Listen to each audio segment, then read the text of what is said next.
A definição desse jogo é clara. Se não for sofrido, não é Corinthians. Hoje, dia 24 de maio, o Corinthians acaba de ganhar do Atlético Mineiro na Neoquímica Arena. Num jogo assim dos mais chatos de todos os tempos. Nenhum dos times parece que queria realmente ganhar alguma coisa. Mas enfim, o Corinthians acabou ganhando com um golaço no final e a gente vai comentar um pouco sobre esse jogo aqui. Mas antes, cara, se inscreve aí no canal que a gente tá com a meta de 1000 inscritos até o começo da Copa pra eu fazer o corte do Ronaldo Fenômeno. Eu com certeza vou me arrepender disso. Mas enfim, vamos pro jogo. Pra começar, a gente vai ter a escalação do Corinthians, que é basicamente o nosso time titular. Botei o óculos aqui pra conseguir ver melhor. Hugo Souza, de goleiro, obviamente. Mateuzinho, Gabriel Paulista, Gustavo Henrique e Matheus Bidu, fechando ali a parte da defesa. Ranielli, Breno Bidon e André, fechando a parte do meio de campo, junto com o Garro também. E a dupla de ataque, Jesse Lingard e Yuri Alberto. Técnico, Fernando Diniz. Esse é o time que a gente tem de melhor, que não acho que é tão melhor assim, que eu vou explicar no final do vídeo. Corinthians hoje que chegava com uma sequência bem ruim, de uma derrota humilhante pro Botafogo e o empate contra o Penharol no meio da semana. Então era meio que obrigação, ainda mais por esse jogo ser na Neoquímica, que o Corinthians tinha que apresentar pelo menos um bom futebol. E não apresentou um bom futebol hoje. Acabou que ganhou com o golaço do Zaccaria no final, que a gente vai ver aqui também, mas não apresentou um bom futebol. E parte disso se desenrola pelo meio campo, que não tá funcionando muito bem mais. Assim que o Diniz chegou, ele ajeitou esse meio de campo, só que agora parece que as coisas começaram a desandar e não tá mais fluindo o meio de campo do Corinthians. Detalhe que hoje o Depay voltou a ser relacionado pros jogos, inclusive entrou no segundo tempo e ele chegou, cara, no estilo, ele chegou com a corrente de ouro do Corinthians. Então eu acho que com certeza ele vai renovar. Acho que não é possível que ele não vai renovar, com todo mundo querendo que ele renove. Acho que até mesmo ele quer renovar o contrato. Ali pelos 4 minutos do primeiro tempo, a gente tem a nossa primeira grande chance do jogo, que é com o Gustavo Henrique, que, cara, tava praticamente ali de centroavante. Ele recebeu um passe um pouco aberto, ele deu um chute cruzado, a bola passou muito próximo à trave, muito próximo. E esse lance explica muito do que tem sido o Corinthians ultimamente. Desorganização, esses últimos jogos. O Gustavo Henrique tava jogando de praticamente centroavante. Inclusive, acho que jogaria melhor do que o Yuri Alberto tá jogando esses últimos jogos. E esse foi um jogo que foi muito morno no jogo inteiro. Nenhum dos times queria jogar. Não era um jogo chato de assistir, mas não tinha grandes jogadas. Acho que em nenhum momento os goleiros fizeram grandes defesas. Teve ali um ou outro chute no meio do gol que os goleiros seguraram, uma bola ali que anteciparam numa saída, mas nada demais também. Já mais na frente a gente tem o próximo chute, que é o do Breno Bidon. Ó, ele chuta mais ou menos dessa região, a bola faz, a curva vai parar aqui fora. Tinha tudo pra ser um golaço, mas acabou que ele errou o alvo, né? Botou curva demais na bola. E o Everson ficou só olhando. E na sequência a gente tem um lance muito polêmico,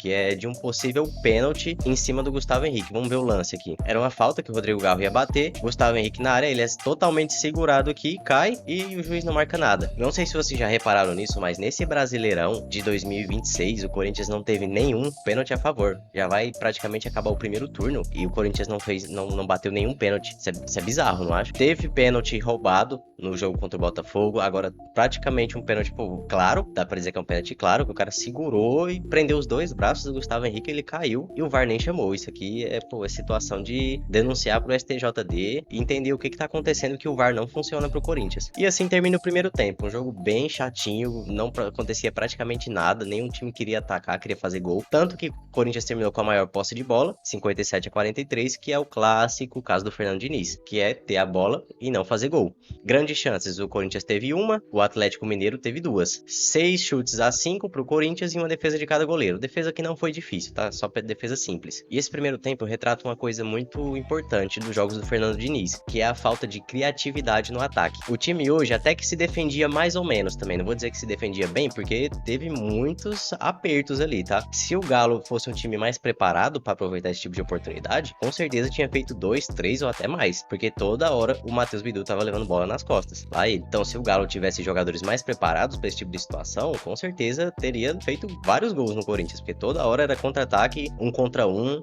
e o Galo não aproveitava. Ainda bem. No começo do segundo tempo, tem a primeira substituição do jogo, a entrada do moleque Caio César e a saída do Jesse Lingard. E o moleque Caio César, eu vou ter que falar, que contratação que o Corinthians conseguiu com esse moleque. Todo jogo que ele entra, ele desequilibra. Ele é muito liso. Ele consegue passar 1, 2, 3, numa tranquilidade assim absurda. Jogando ali pela ponta direita, que é a posição que ele joga mais ali com o Diniz, meia direita pra ponta direita, ele tá conseguindo fazer excelentes jogos mesmo. Todos os jogos que entra, ele joga muito bem. E E aí que vem a questão, né? Será que não é hora de testar ele como titular? Fez um bom jogo contra o Peñarol, que entrou de titular, porque era o time reserva. Mas na minha opinião, tá na hora do Caio César ser titular do time principal. Acho que o certo é colocar ele no lugar do André, que vem apresentando um péssimo futebol. O André, depois daquelas últimas polêmicas, eu já falei isso várias vezes aqui, não jogou mais bola. Não sabe, não consegue mais jogar o futebol que ele já jogou. E isso é muito estranho. O Diniz tem que dar um jeito de recuperar a bola desse moleque, ou nessa janela de transferência, se livrar dele, vender pro Milan, pra algum time que quiser e pelo menos pagar algumas contas com o dinheiro dele, pra quitar 0,01% das dívidas que o Corinthians tem no momento. E esse era um jogo que tava tão chato que o primeiro tópico que eu trouxe aqui do segundo tempo foi a substituição do Corinthians nos 15 minutos do segundo tempo. O Memphis entrou no lugar do André e o Alan entrou no lugar do Ranieri. Ou seja, o chefe voltou. Todo mundo queria que ele voltasse, finalmente o Depay tá de volta. E assim, eu acredito que ele só voltou porque o técnico da Holanda, o Koeman, né, comentou em entrevista que só levaria jogadores que estivessem jogando. Então eu acho que o Depay acelerou o processo de volta dele pra jogar a Copa. Realmente bateu ali a água nas costas e pensou, talvez eu não vá pra Copa se eu não jogar. Entrou, não fez um bom jogo nos 30 minutos que jogou, teve muitos erros de passe, mas a gente até entende porque acabou de voltar de lesão, tava totalmente sem ritmo de jogo, mas é um jogador com certeza importante de estar jogando, de estar ganhando minutos de volta, e agora torcer para no próximo jogo na quarta-feira ser titular e apresentar um bom futebol antes da parada da Copa. E até esse momento o jogo muito fraco, o segundo tempo não teve praticamente nada, até que mais ou menos nos 43 minutos, gol do Zaccaria, gol do nosso querido marroquino, nosso marroquino favorito de todos os tempos. Foi um belo gol, vou mostrar aqui pra vocês. Olha aí, a bola vem aqui na lateral, o Mateuzinho vai cruzar essa bola, o Zaccaria vai pegar de primeira e chutar ela lá no cantinho, cara. Que golaço do nosso marroquino. Uma jogada muito bem trabalhada ali com o Caio César, Mateuzinho fez um belo cruzamento e com certeza o principal que foi o chute maravilhoso do Zaccaria. Maravilhoso. Se esse marroquino que fez o gol hoje foi uma contratação do Depay, que dizem, né, que foi o Depay que trouxe ele, que é amigo dele, que o Depay traga mais jogadores, porque o Lingard e o Zaccaria, que são amiguinhos do Depay, estão jogando o fino da bola, estão deitando aqui no futebol brasileiro, então pode trazer mais. Quem o Depay quiser contratar, pode mandar, porque estão fazendo a diferença. E esse foi um gol típico dos jogos do Corinthians. Gol no finalzinho, gol chorado, gol sofrido, mas o que importa é terminar 1-0 com os 3 pontos a mais. É isso que importa no final das contas. E no jogo não aconteceu mais nada, o jogo se encerrou assim mesmo, 1-0. O gol já foi ali nos 43 minutos, então tinha muito pouco jogo pela frente e realmente não aconteceu mais nada. E essas foram as estatísticas finais. O Corinthians terminou com 58% de posse de bola contra 42% do Galo, 10 finalizações a 11, um jogo bem equilibrado de chutes, finalizações no alvo 4 do Corinthians, 2 do Galo, chances claras mesmo só uma do Corinthians, que foi o gol, e 3 do Galo que não conseguiram converter. O Galo também não teve escanteios, os passes ali bem parecidos e cartões amarelos também, não importa muito. Uma vitória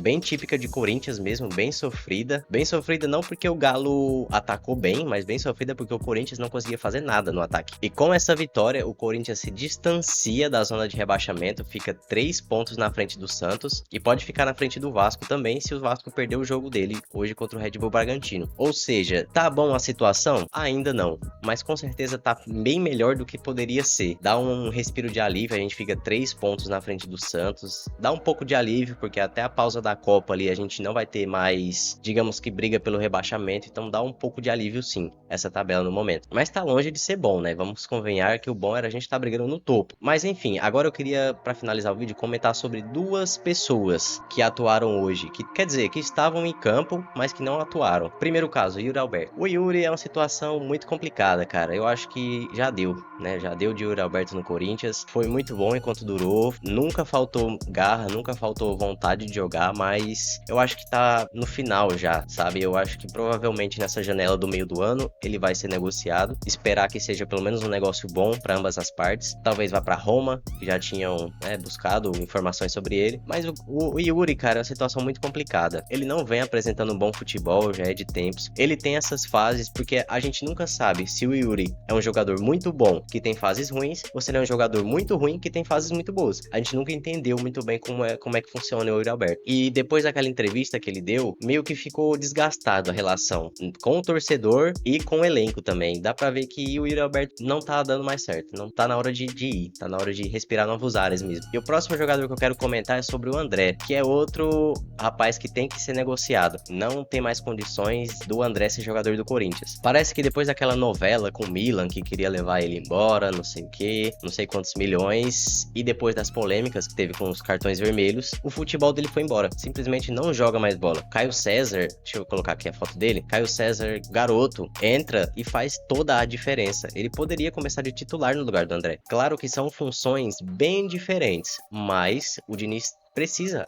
se adaptar. O André não vem fazendo bom futebol. Hoje faz mais um jogo extremamente apagado. Inclusive, eu acho que um dos piores jogos do André, tirando os que ele foi expulso. Porque eu simplesmente não vi o André. Eu não vi. Mas é isso, esse foi o jogo. O Corinthians conseguiu ganhar do Galo, graças a Deus. Saímos da zona do rebaixamento. E o próximo jogo vai ser quarta-feira pela Libertadores, contra o Platense, se eu não me engano. E é isso. Comenta aí embaixo o que você achou do jogo. E comenta também o que você acha do Yuri Alberto e do André. Eles têm que ir embora ou não? Se você gostou do vídeo, cara, se quiser, pode deixar o like aí, se inscrever no canal para ajudar a gente a bater aquela meta. E eu vejo vocês no próximo vídeo. Um abraço e tchau.